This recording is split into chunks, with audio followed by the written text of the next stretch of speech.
I'm Major Anna George, 34 years old, a U.S. Army Ranger.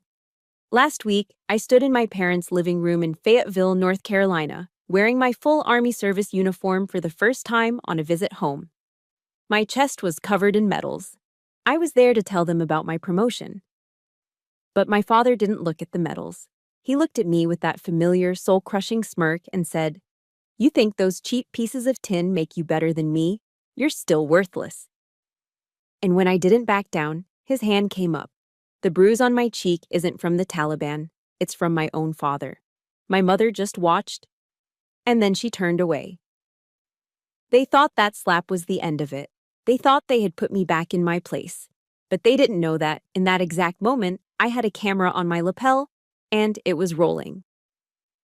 Let me know where you're watching from, hit that like button, and subscribe.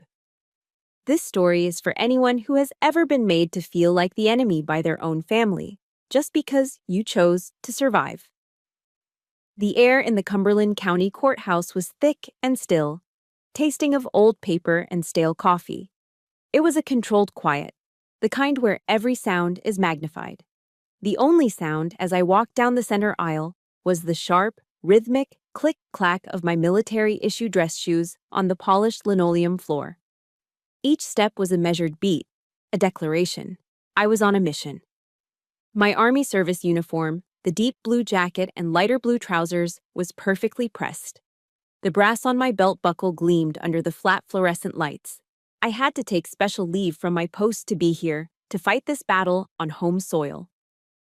Beneath a thin layer of concealer, the ugly purple-yellow bruise on my cheekbone throbbed with a dull, persistent ache. It was a gift from my father, from last week.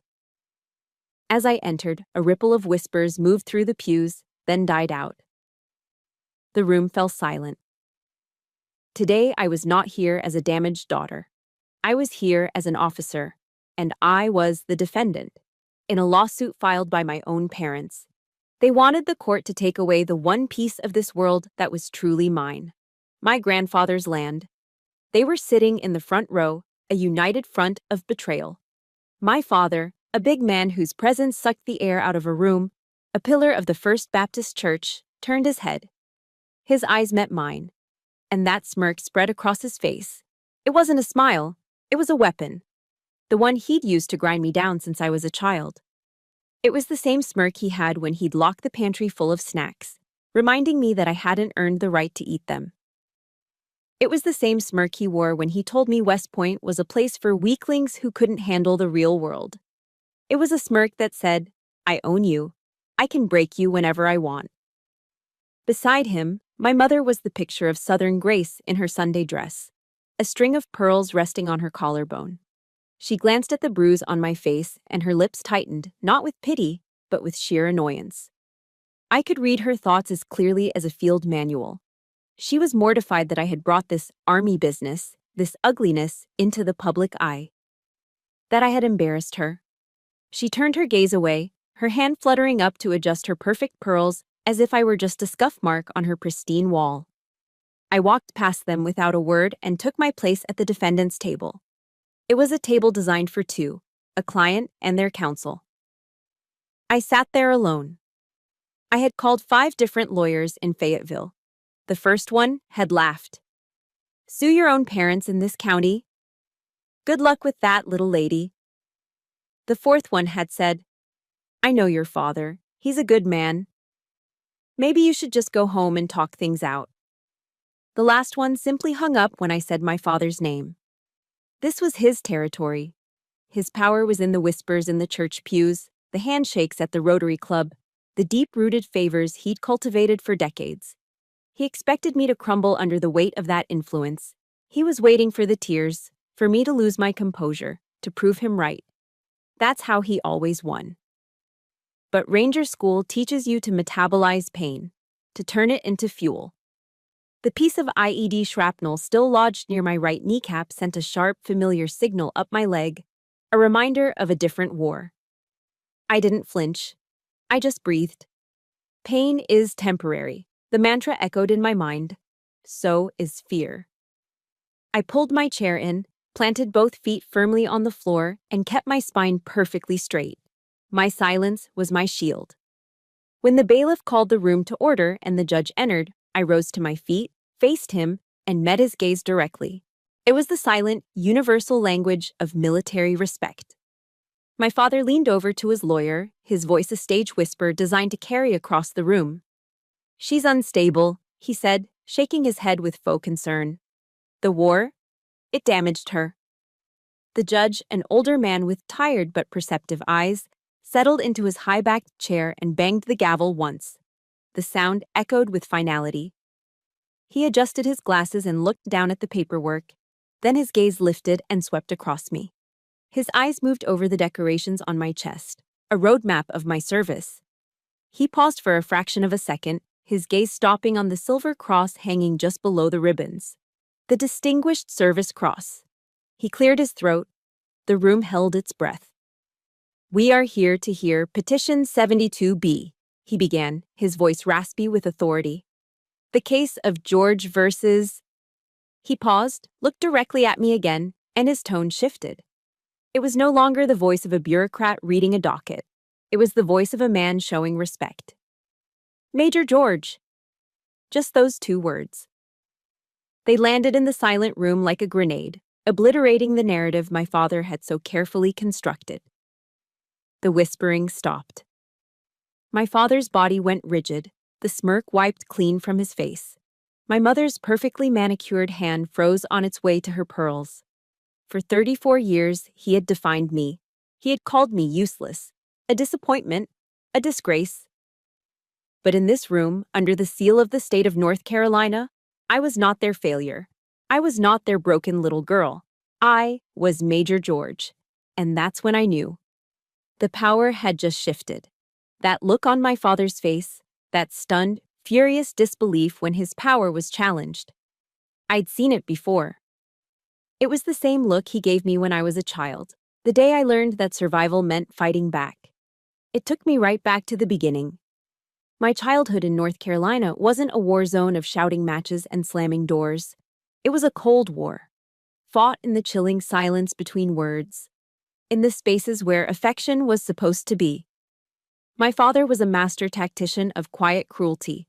His power wasn't in his fists, not usually. It was in the small, relentless rules that defined my existence. The most potent symbol of my place in the family was a small brass key. To be more specific, it was the lock on the pantry door. Inside that pantry was everything a kid could want. Bags of potato chips, Oreo cookies, boxes of sugary cereal, cans of soda.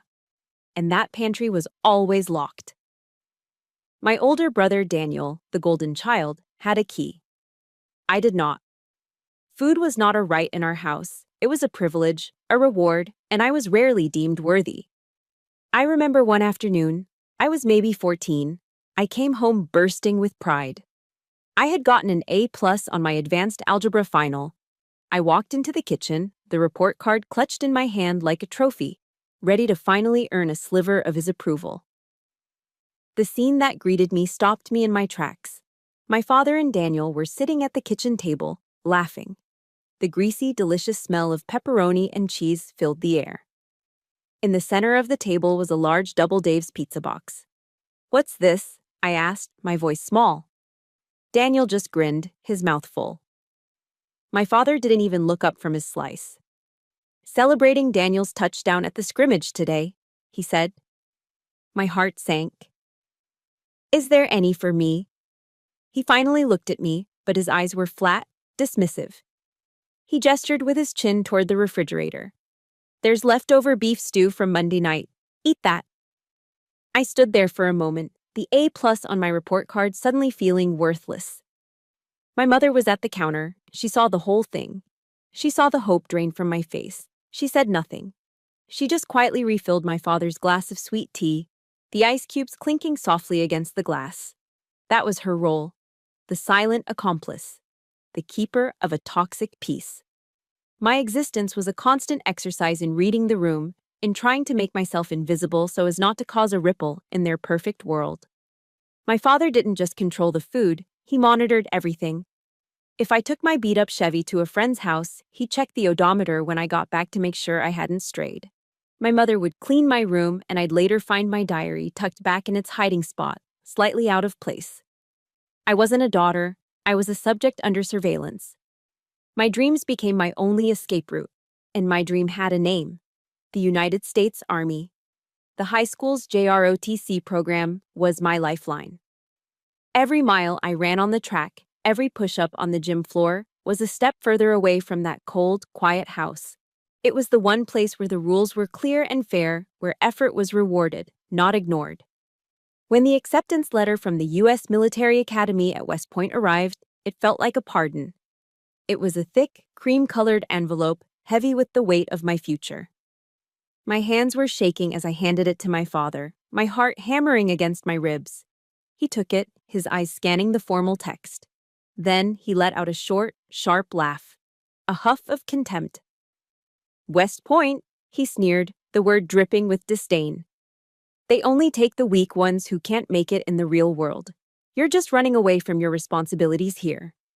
He crumpled the letter, the single greatest achievement of my life, and tossed it into the trash can by his desk. It landed amongst coffee grounds and junk mail. The day I left for basic training, there was no tearful goodbye. No hugs, no, "We're so proud of you." Just an icy silence and his dismissive glare from the doorway as I hauled my duffel bag into the taxi. That was the last I saw of them for a long time. There was only one person who ever truly saw me: my grandfather. He was a retired Marine, a man carved from granite and integrity. It was a small plot of land in Chesapeake, Virginia, that they were trying to take from me now. He's the one who taught me how to read a compass, how to bait a hook, how to be still and listen to the world. Before he passed, he gave me his old brass military compass. Etched onto the back were two words: "Hold steady." When my father's words cut me down, I'd clutch that compass in my pocket, the cool metal a secret anchor. When my mother would sigh and tell me I should be grateful for the roof over my head, I'd stare at the unwavering needle. His legacy wasn't just the land. It was a command, a directive for survival. Hold steady, Anna. West Point and Ranger School forged me into something new. They hammered me into steel. In the Army, respect was earned through competence, not blind obedience. Your last name didn't matter. Your performance did. For the first time, I felt like I belonged. But Afghanistan left its own map of wounds, scars that weren't visible. I lost my brother in arms, Captain Mason Reed. He was my best friend, the brother I should have had. He died right next to me in an IED blast that sent shrapnel into my knee and a concussive wave through my soul. The pain of that loss settled deep inside me, a ghost that walked with me every day. It had a name: PTSD. When I came home on leave, I brought Mason's ashes with me and a retired military working dog, a Belgian Malinois named Ranger who had saved my life more than once. My father saw me struggling. He saw the nightmares that left me drenched in sweat, the way I'd flinch at loud noises. He saw the pain in my eyes, and instead of offering a word of comfort, a hand on my shoulder, he saw an opportunity to be right. He cornered me in the kitchen one night. "See," he said, his voice laced with triumph. "I told you the Army would break you. I told you you weren't strong enough." He took my deepest wound and twisted the knife just to prove his point. If you've ever had your pain used against you, or had your greatest accomplishments dismissed by the very people who should have been cheering you on, please support this story by hitting the like button, and in the comments, just type a simple, "Hold steady." It'll let me know I'm not alone in this fight. Trapped between the ghosts of a war I'd fought overseas and the relentless Cold War of my own home, there was nothing left to do. I was surrounded, outgunned, and bleeding out emotionally. There was only one mission objective left: escape. But how? How could I possibly get out? The answer to the question, "How do I get out?" wasn't a single event. It was a war of attrition, fought one exhausting day at a time. My escape wasn't a sprint. It was a marathon paved with lonely nights and quiet sacrifices. My first year at West Point was hell on earth, but it was a hell of my own choosing, and that made all the difference. The winters in upstate New York are brutal, a biting, relentless cold that seeps into your bones. The other cadets, the ones from wealthy families in Connecticut or California, had expensive, high-tech winter coats from brands like Patagonia or the North Face. I had a standard issue jacket that felt about as warm as a cotton t-shirt. I couldn't afford anything better. My meager cadet stipend went entirely toward books and supplies. To make ends meet, I took on a work-study job cleaning the barracks. I remember one night, long after taps had played, I was mopping the long, empty hallway of Eisenhower Barracks. My hands were numb from the cold water, and the smell of pine disinfectant hung heavy in the air. My cell phone buzzed in my pocket. It was my mother. My first thought, a foolish flicker of hope, was that she was calling to see if I was okay. She wasn't. "Anna," she said, her voice bright and cheerful, a tone she never used with me. "I have wonderful news. Your father agreed to co-sign a loan for Daniel. He's getting a brand new Ford Mustang, a convertible." The pride in her voice was a physical thing, a punch to the gut. She didn't ask how I was. She didn't ask if I was warm. She just wanted to share in the glory of her favored son. I mumbled a congratulations, my own voice sounding hollow and distant in the echoing hallway. After I hung up, I just stood there for a moment, the cold of the mop handle seeping into my frozen fingers. And in that cold, sterile hallway, I made a silent vow. I would never, ever ask them for anything again. If West Point was tough, Ranger School was a different level of brutal.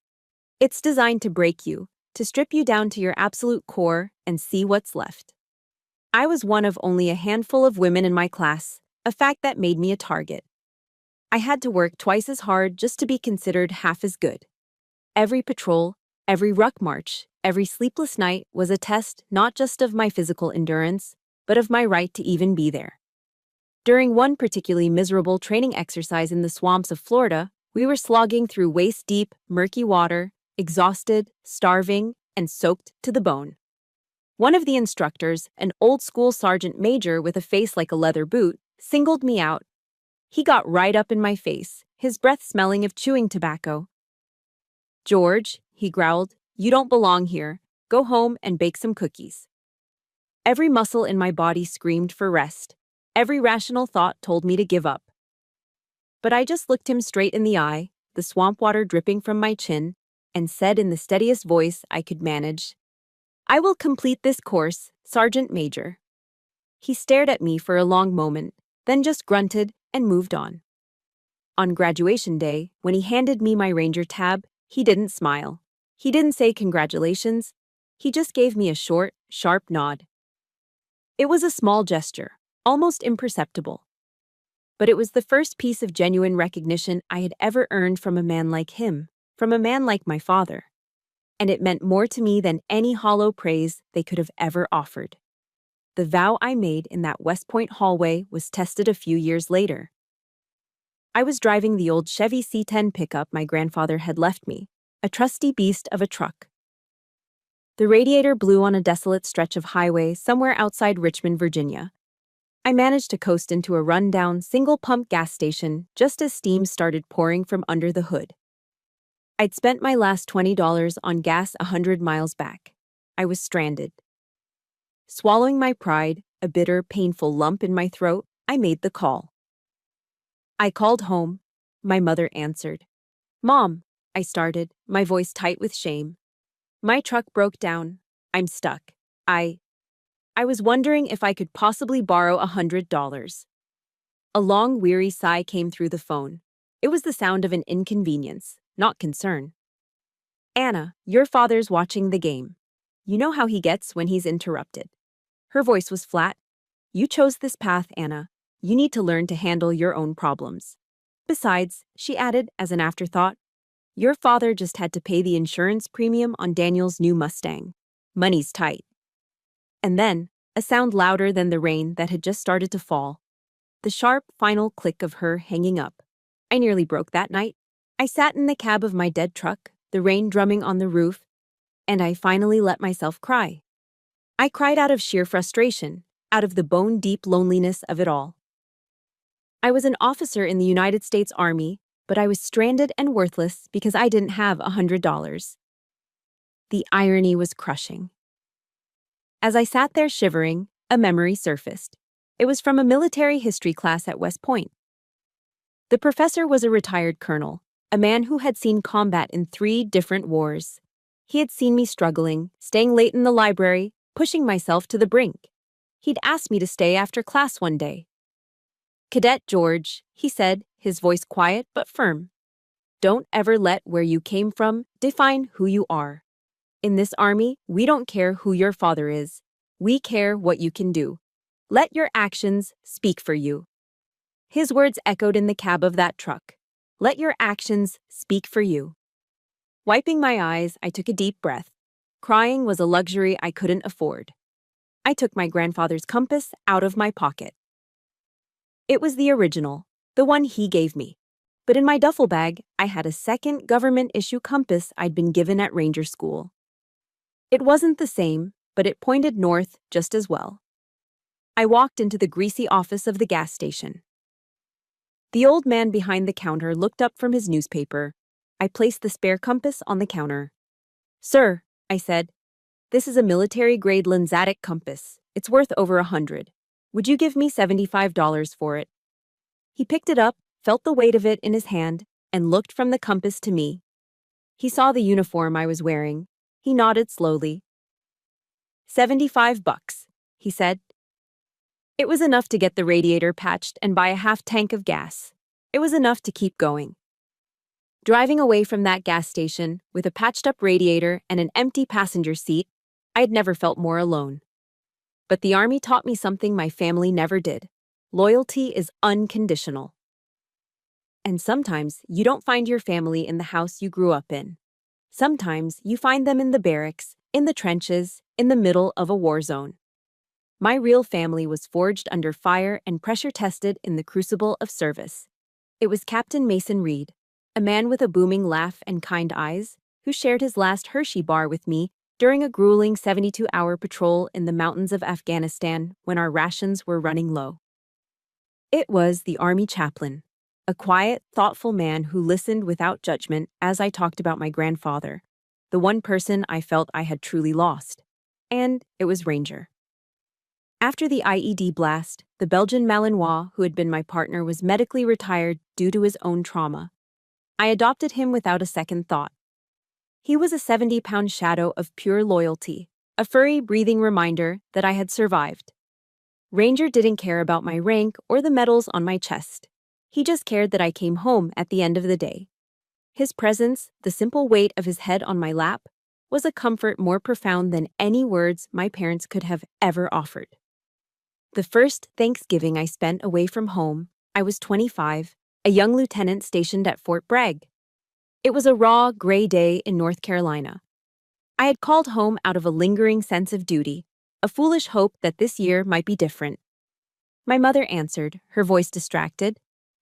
"Oh, Anna," she said, "we're driving down to Florida to spend the holiday with Daniel and his new girlfriend. There just isn't room for you to come along." It wasn't an apology. It was a statement of fact. I hung up, the familiar coldness seeping into my small barracks room. I remember staring at the sad-looking frozen turkey dinner I'd bought from the commissary, resigning myself to a lonely meal in front of an old TV. But then there was a loud knock on my door. It was Mason Reed. He took one look at the frozen dinner in my hand and shook his head. "Absolutely not, Lieutenant," he said, a grin spreading across his face. "My wife, Sarah, just pulled her famous pumpkin pie out of the oven, and she made it very clear that if I don't bring you home with me, I'll be sleeping on the couch for a week." That evening, I found myself squeezed into a small, warm, chaotic house just off base. It smelled of roasted turkey, stuffing, and cinnamon. The place was filled with other soldiers, single guys, young couples, people whose families were 1,000 miles away. We were a makeshift platoon of strays. We ate turkey and mashed potatoes off paper plates, drank cheap beer, and told loud, ridiculous stories. We laughed until our sides hurt. Sitting there, surrounded by the easy camaraderie of people who understood the sacrifices we all made, I felt something I had never felt before at my own family's dinner table. I felt like I belonged. Mason wasn't just my commanding officer or my comrade, he became the brother I never had. He saw the parts of me that I kept hidden. During our tour in Afghanistan, We were in the communications tent when an email from my father popped up on my phone. The subject line was just one word: debt.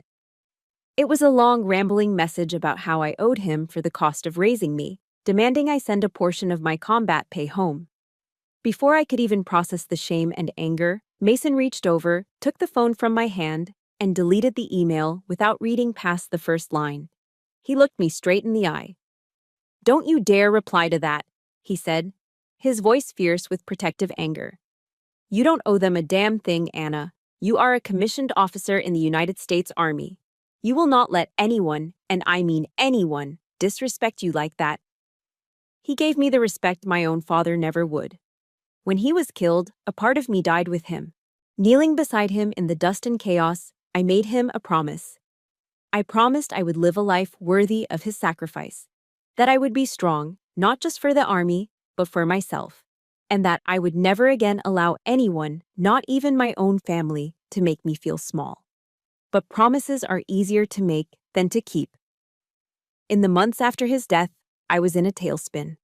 The PTSD was a relentless monster, dragging me under in the dead of night. I finally broke down and went to see the chaplain. I didn't go as Major George. I went as Anna, a woman who was shattered. I told him everything. About my family, about the guilt I felt over Mason's death, about the gnawing feeling that I had been abandoned. By my parents, by my country, maybe even by God. He listened patiently, his hands folded on his desk.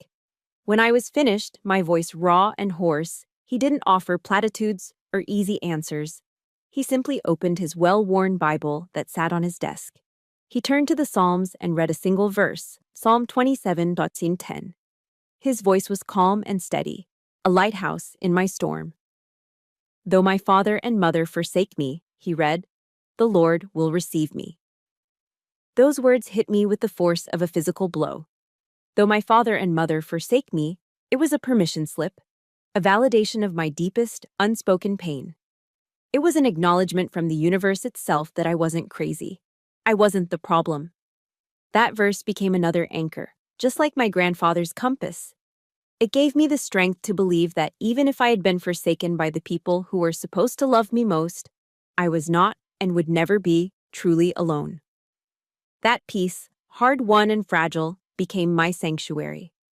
A sanctuary I thought would last. But the Cold War I had run from was not over. It was simply regrouping for another attack. The peace I had found was fragile, a thin sheet of ice over deep, cold water. I knew it wouldn't last. The Cold War I had escaped wasn't over. It had just been waiting for an opportunity to launch a new offensive. The first shot was fired through a phone call I almost didn't answer. I was back at my duty station, prepping my platoon for a field training exercise, when an unfamiliar number from my old hometown area code flashed on the screen. I answered cautiously. It was Mrs. Whitaker, my grandfather's old next-door neighbor, a sweet woman who always used to give me cookies. Her voice was thin and trembling. "Anna, dear, I don't mean to bother you," she started, her voice barely a whisper. "But you need to know what's being said. Your father—" "Oh, Anna, he's telling the most awful things about you." My blood ran cold. She explained that my father had launched a full-blown character assassination campaign against me. At the Rotary Club meetings, at the corner store, even during the Sunday morning Bible study class he taught, he was painting a picture of me as a thankless runaway daughter. He told people I had abandoned the family in their time of need. He twisted my military service into a source of shame, telling anyone who would listen that it was a disgrace because I had stopped sending money home to them. But the worst part, the part that felt like a deliberate, tactical strike, was how he used my deepest wound against me. "He's telling everyone the war broke you," Mrs. Whitaker whispered, her voice cracking. "He's saying you're unstable, damaged goods. He's making you sound dangerous, dear." He was weaponizing my PTSD. He was taking the invisible scars of my service and parading them in front of the town as proof that I was the problem, not him. The promise I made to Mason echoed in my ears. Don't let anyone disrespect you like that.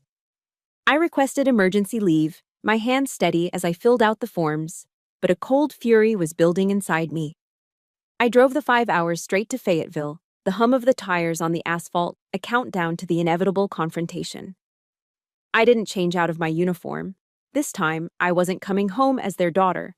I was coming as an officer whose honor was under attack. I walked into the house without knocking. My father was in his recliner, the blue light of Fox News flickering across his face. He muted the TV with the remote, the sudden silence deafening. "Dad," I said, my voice dangerously calm. "I hear you've been telling lies about me." His eyes narrowed. "You dare call me a liar in my own house?" My mother emerged from the kitchen, wiping her hands on her apron, her face a mask of practiced concern. "Anna, how could you?" she gasped. "Your father is just worried about you. That's all this is." "Worried?" I shot back, my voice rising despite my efforts to control it. "He's not worried. He's destroying my reputation." My father pushed himself out of his chair, a slow, deliberate movement. And there it was again. That smirk. The weapon of choice. "You don't have a reputation here," he said, his voice low and menacing. "You're just an ungrateful child who ran away. You think those cheap medals on your chest mean anything in this house?" This was it. The moment I had been subconsciously preparing for since I was a teenager. I knew his playbook. I knew escalation was his only move when challenged. As he spoke, my thumb discreetly pressed a small button on the side of a device clipped to the lapel of my jacket, disguised as a tie tack. A tiny blue light blinked once and then went dark. The audio and video were rolling. "I'm not going to let you do this anymore," I said, my voice dropping back to that unnerving calm. My composure seemed to enrage him more than any shouting match could have. It was a rejection of his power, a refusal to play his game. His face turned a blotchy red. "You challenge me!" he roared, taking a step forward. "You stand there in that ridiculous costume and you challenge me in my own home." And then his hand came up. It moved in a blur, a flash of righteous fury. The crack of his palm against my cheek echoed in the small living room. My head snapped to the side, the impact slamming me against the wall. Stars exploded behind my eyes. My mother shrieked, but her cry wasn't for me, it was for the neighbors. "Oh my God, Frank, people will hear." I pushed myself off the wall, tasting the coppery tang of blood in my mouth.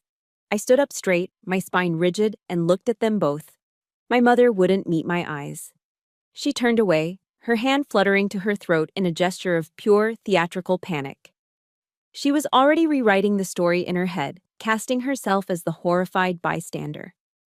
I said only one thing, my voice clear and steady despite the ringing in my ears. "It's done." And I turned and walked out the door. 2 days later, I was at my grandfather's farm in Virginia, trying to find a moment of peace, when a sheriff's deputy pulled up the long gravel driveway. My first thought was that Mrs. Whitaker had called them, that he was here to take my statement. He wasn't. He wasn't here to arrest my father. He was here for me. He handed me a crisp, white envelope. My name was typed on the front. It was a summons to appear in court. My parents were suing me. The document was a masterpiece of legal cruelty. It alleged that I had abandoned the property. It claimed that due to my unstable mental state, the very lie my father had been spreading, I was unfit to manage the asset. They were petitioning the court to strip me of my ownership of my grandfather's land and grant them conservatorship. It was the perfect move, a checkmate.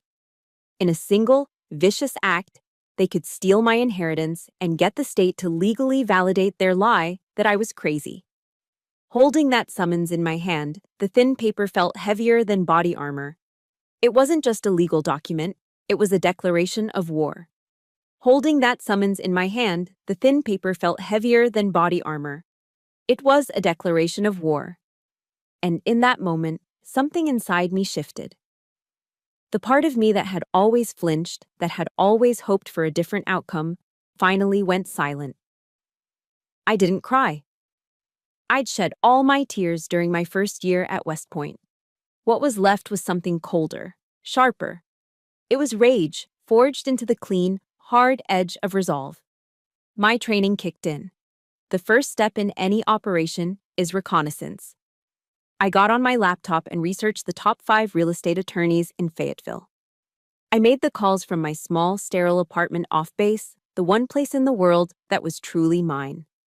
The first lawyer I called, a man with a folksy drawl, actually chuckled when I explained the situation.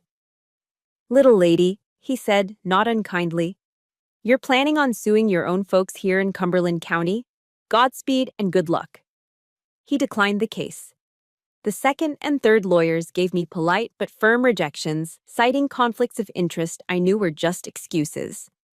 The fourth one, an older gentleman, took a different approach. "I know your father," he said, his voice laced with paternalistic disapproval. "He's a good church-going man. Perhaps you should reconsider this course of action. Go home. Talk to him." He was telling me to surrender before the first shot was even fired. The fifth lawyer hung up on me as soon as I said my father's name. 5 calls, 5 rejections. The message was clear. I was on my own. The system I had sworn to uphold wouldn't protect me here. My father's influence was a fortress, and its walls were too high for me to scale alone. I closed my laptop with a quiet snap. Fine, so be it. They were all accustomed to the quiet, scared version of Anna George, the little girl who would eat leftover stew and say, "Thank you." The teenager who would accept insults as concern. They had never met Major George, and if no one else would fight for me, I would do it myself.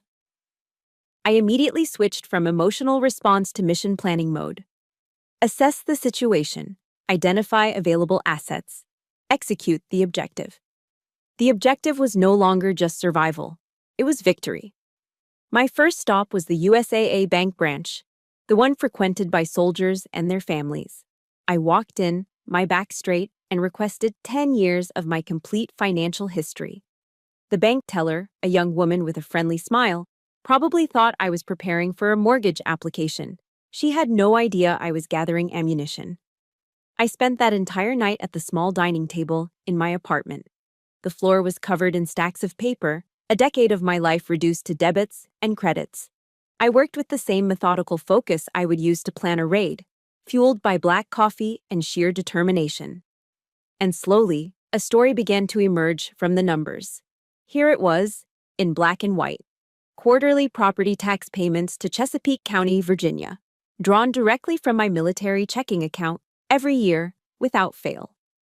Here was the $5,000 payment to a roofing contractor from 2021 after a hurricane damaged the farmhouse. Here were the monthly electricity bills, the insurance payments, all of it paid by me from bases thousands of miles away. They accused me of abandonment. These papers were the irrefutable proof that I had been the one quietly upholding the family's responsibility, carrying the burden they pretended to bear. Honor, I realized, isn't found in loud proclamations at church. It's found in the quiet consistency of your actions. While sorting through a box of personal documents, my fingers brushed against cool, heavy metal. It was my grandfather's brass compass. I picked it up, its weight familiar and grounding in my palm. I flipped it over. Hold steady. The words were no longer a gentle comfort from a beloved memory. They felt different now. They were a direct order, a combat command. Hold steady. Hold the line of truth. Hold your position. Do not let their chaos and lies compromise your moral azimuth. I wasn't going to attack them with emotion. I wasn't going to scream or cry. I was going to be a professional.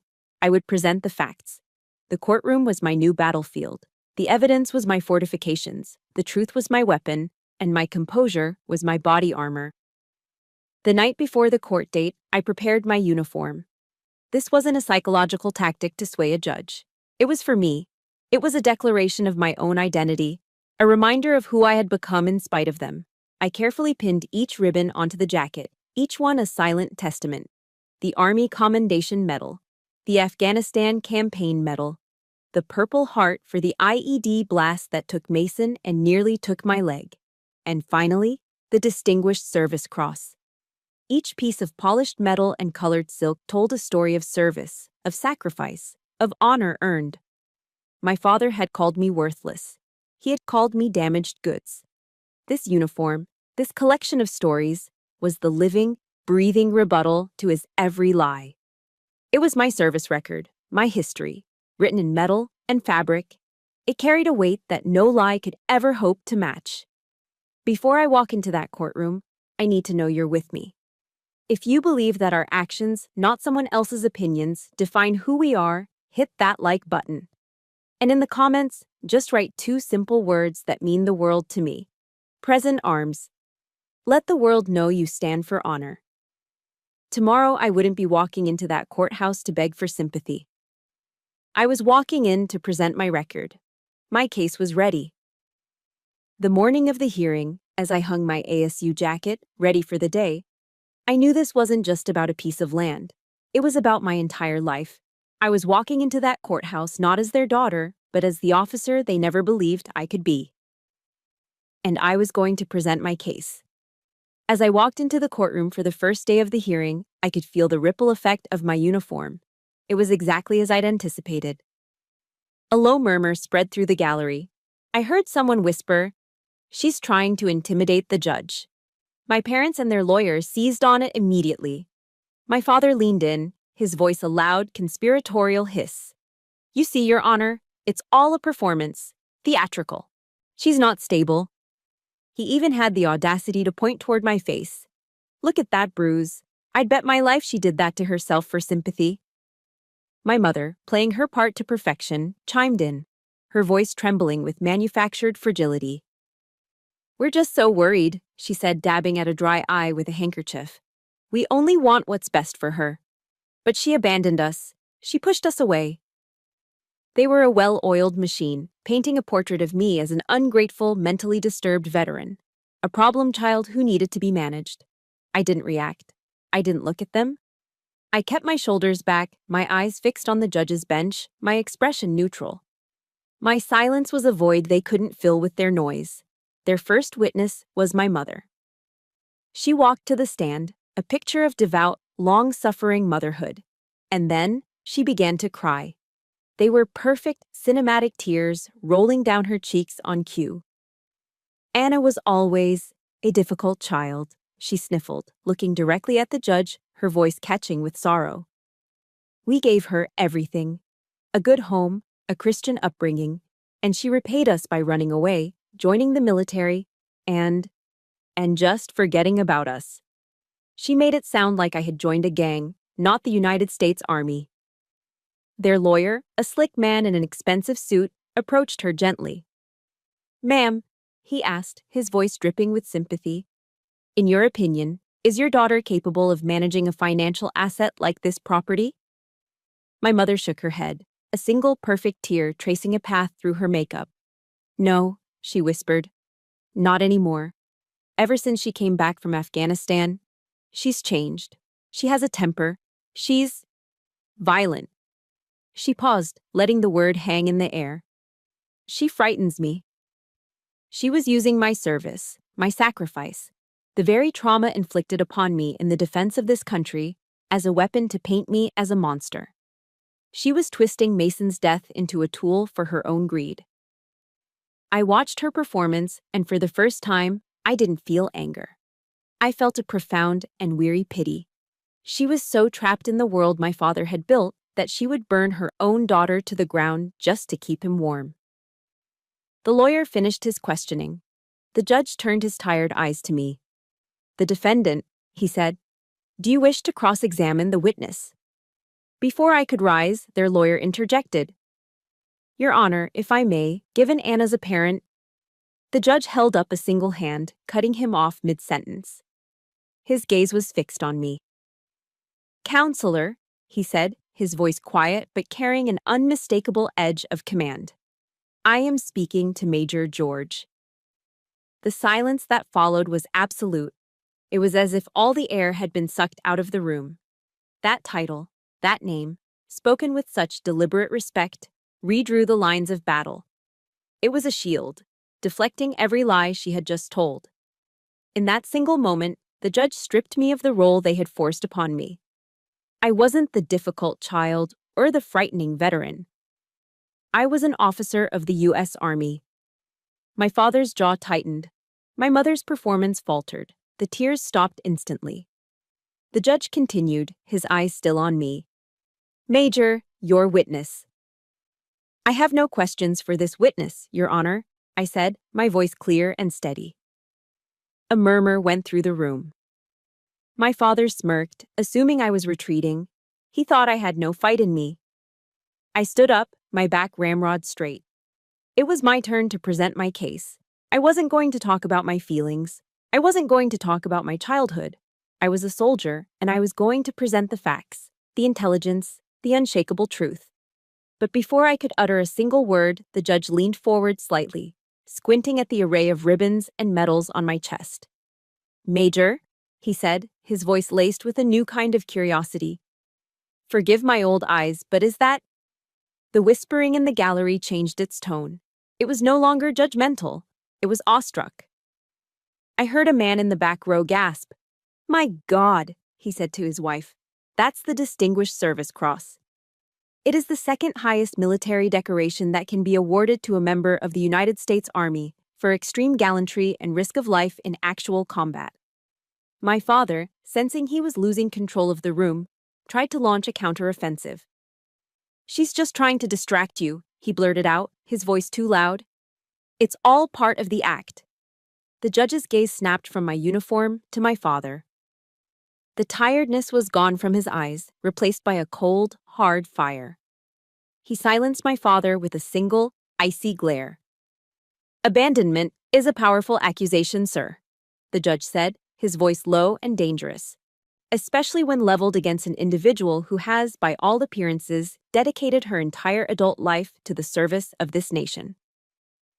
In that moment, with the judge's words hanging in the air, the courtroom was no longer my father's stage. It was mine.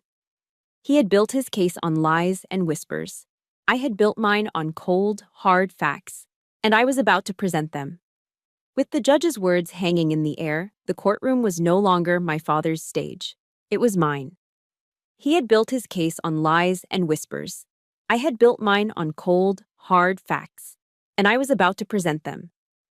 "Your Honor," I began, my voice even and measured, "regarding the plaintiff's claim of property abandonment, I would like to submit Exhibit A." I walked to the clerk's desk and placed a thick, neatly organized binder on the counter. It was the result of my all-night mission, my 10 years of financial records.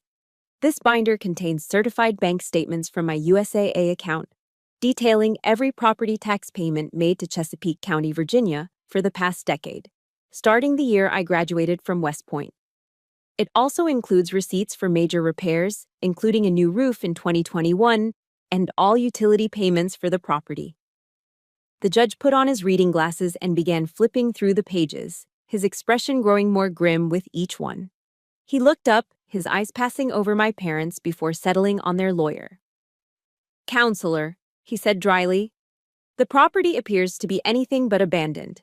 In fact, it seems Major George has been a more diligent caretaker than many full-time residents." He then looked back at me, a flicker of recognition in his eyes. "Major George," he said slowly, "I know your name. I was the presiding official at an awards ceremony at Fort Bragg a few years ago. You were decorated for gallantry. You received the Distinguished Service Cross." He paused, letting his words sink in. Then his gaze drifted to my parents. "It was quite a memorable event. I don't recall seeing your parents in attendance." A collective gasp went through the gallery. The silence was deafening. My mother's face flushed a deep, mortified crimson. My father just stared, his mouth slightly agape. It was true. They hadn't come. They'd said it was inconvenient. "Furthermore, Your Honor," I continued, pressing my advantage, "regarding the plaintiff's accusations of me being violent and unstable, I would like to submit Exhibit B for the court's review." I handed a small USB drive to the clerk. "This is a video file, Your Honor." The clerk plugged it into the court system, and the large monitor that had been dormant sprang to life. The entire courtroom held its breath as the shaky first-person footage appeared. They saw my father's living room. They saw his face, contorted with rage, his skin blotchy and red. They heard his voice, dripping with venom as he spat out the words, "You think you're better than me?" They heard him scream, "You think those cheap medals mean anything here?"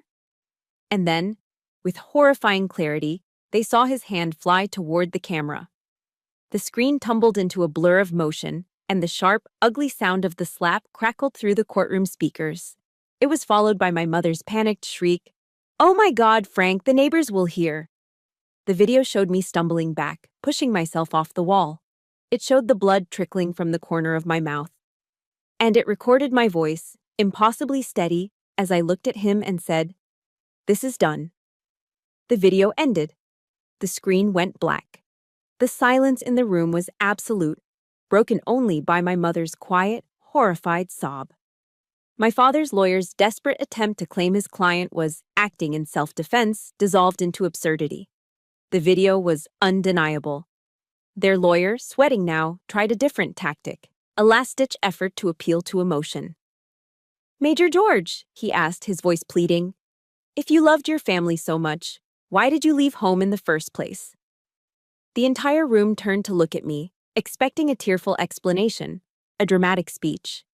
I met the lawyer's gaze without flinching. "I left for 2 reasons," I said, my voice clear and ringing with conviction. "To survive and to serve." The judge nodded slowly, a deep understanding in his weary eyes. He looked at their lawyer. "Serving one's country and protecting oneself from abuse," the judge stated, his voice flat and final, "can hardly be construed as abandonment, counselor." And then he delivered the final blow. "This court will call one final witness to the stand." The heavy doors at the back of the courtroom swung open. My army chaplain, in his full dress uniform, walked calmly and purposefully down the aisle. My parents stared, utterly stunned. Their carefully constructed narrative was crumbling before their eyes. The chaplain was sworn in.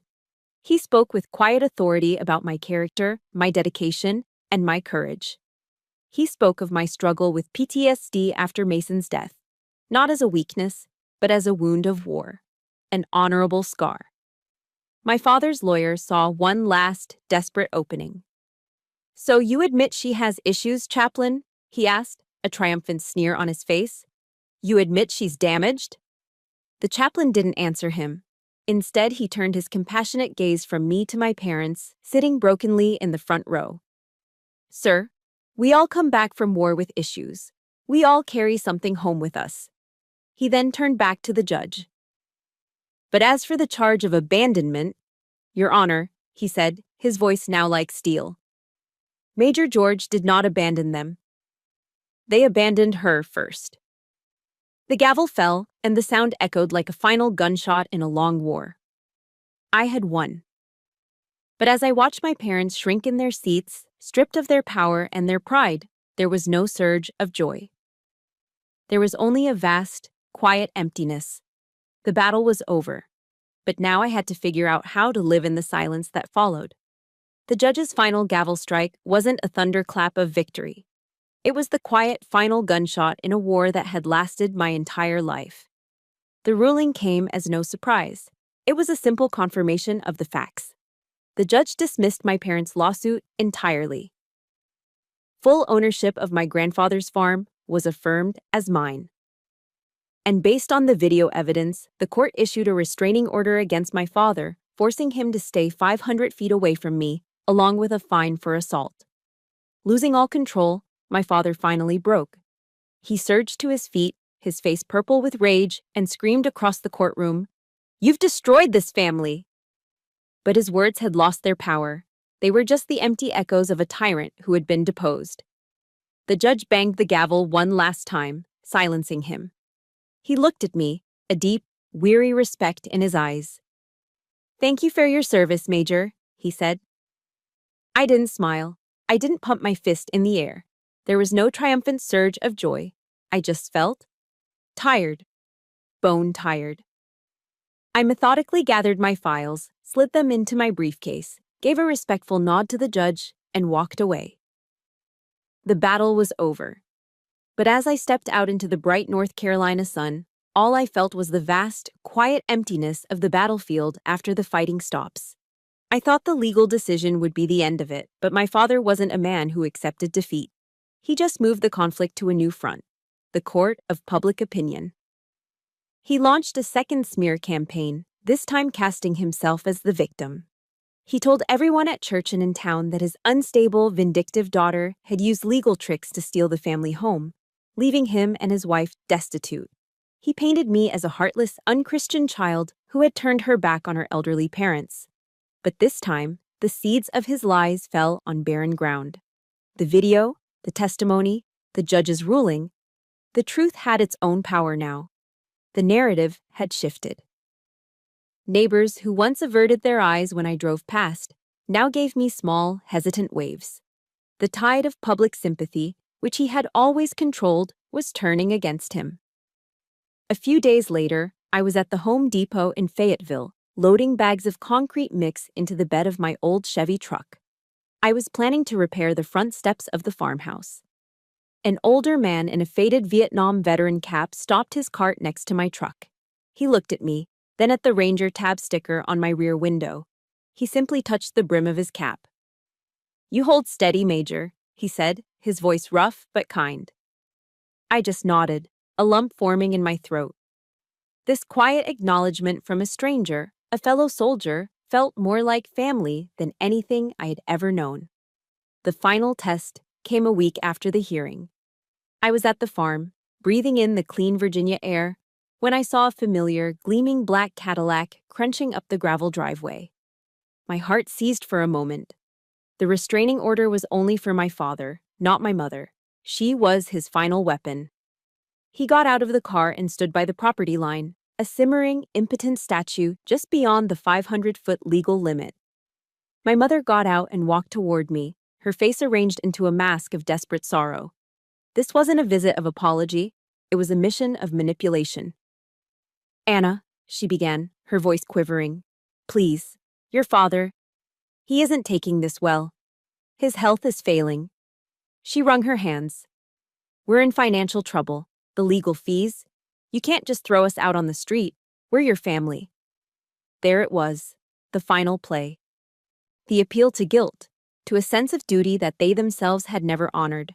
They were hoping that the little girl who just wanted her parents' love was still in there somewhere, that she could be guilted back into her cage. This was the last boundary I had to draw. I took a deep breath, the scent of pine and damp earth filling my lungs.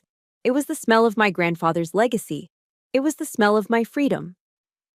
"No," I said. The word was quiet, but it was absolute. It was a locked door. Her face crumpled. "But Anna, we have nowhere else to go."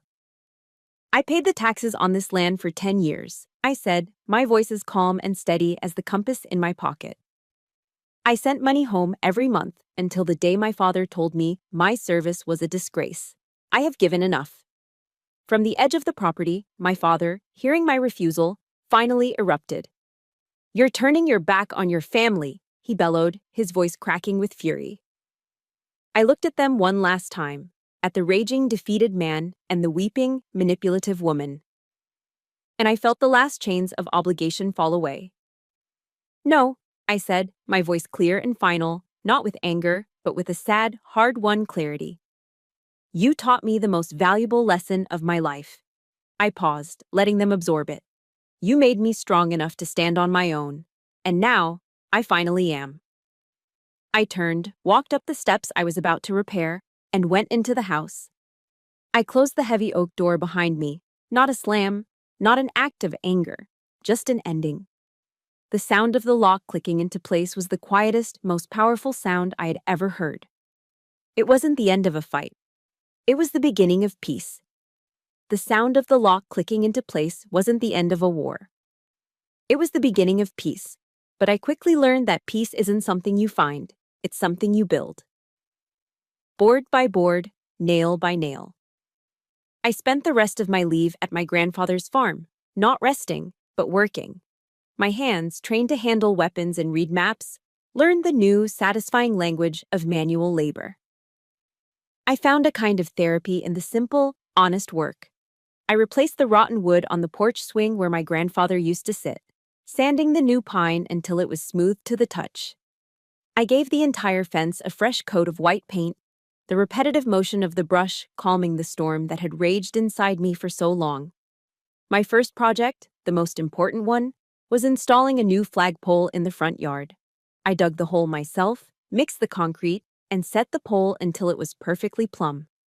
As I raised the American flag for the first time, watching it unfurl against the vast, blue Virginia sky, I felt a connection that ran deeper than blood.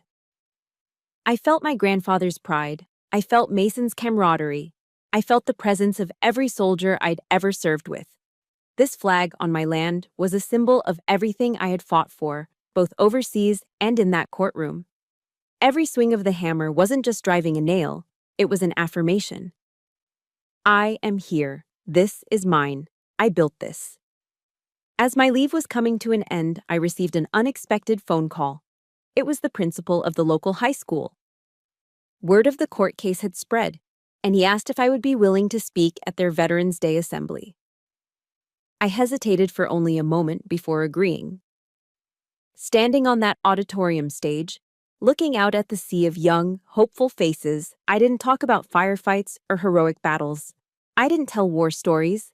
I talked about a different kind of war, a quieter, more personal one. Courage isn't always about charging into enemy fire, I told them. Sometimes the greatest courage is the quiet kind. It's the courage to hold steady when the people who are supposed to build you up try to tear you down. It's the courage to know your own worth when no one else seems to see it. And it's the courage to walk away from a place that is hurting you, even if that place is called home. I looked out at them, at the future generation of soldiers, leaders, and citizens. Honor, I said, my voice ringing with a conviction I'd earned in blood and tears. Honor is not something that is given to you. It's something you build every single day with your actions. Let your actions speak for you. After the assembly, as students were filing out, a young girl, maybe a freshman, approached me hesitantly. Her eyes were bright with unshed tears. "Ma'am," she whispered, clutching her books to her chest. "What you said about family, not understanding." Her voice broke. "Me too." I looked at this girl, at her brave, fragile face, and I saw a reflection of myself 20 years ago. The same hurt, the same desperate need to be seen. I knelt, bringing myself down to her level. I unzipped a pocket on my backpack, pulled out a spare Ranger tab patch, the small black and gold arc I had carried for good luck, and pressed it into her hand. "Hold steady," I said softly, closing her fingers around it. "Let your actions speak for you." She looked down at the patch, then back up at me, a flicker of strength dawning in her eyes. In that moment, watching her stand a little straighter, I understood. My legacy wasn't the pain I had inherited from my parents. That was their story, not mine. My legacy would be the strength I chose to leave behind. It would be in the quiet moments of connection, in passing a piece of my own hard-won resilience onto the next person who needed it. This story ends on a cool autumn evening in Chesapeake. I'm sitting on the porch swing I rebuilt, the gentle rocking a peaceful rhythm in the quiet twilight. Ranger, my loyal companion, is lying at my feet, his head resting on my boots, a warm, reassuring weight. The porch light I installed myself clicks on, casting a warm, golden glow over the steps. It's not a beacon for anyone else. It's not a signal to the world. It's just a light. A light that proves I finally made it home. A home that is no longer a battlefield of control and pain, but a sanctuary I claimed and rebuilt with my own two hands. The peace was won, not in the noisy clamor of a courtroom victory, but here in the profound quiet of a life freely chosen. That light, finally, is all mine. That light on my porch is more than just a light. It's a symbol that our past does not have to define our future. My story has found its peaceful ending, but I know that for many, the battle is still ongoing. Please know this. You have the strength within you to build your own sanctuary and define your own honor. If this story resonated with you and you believe that healing is possible, help this message find those who still feel lost in the dark. Subscribe for more stories of resilience, and please, share this with someone who needs to hear that they are not alone. Thank you for listening. Hold steady.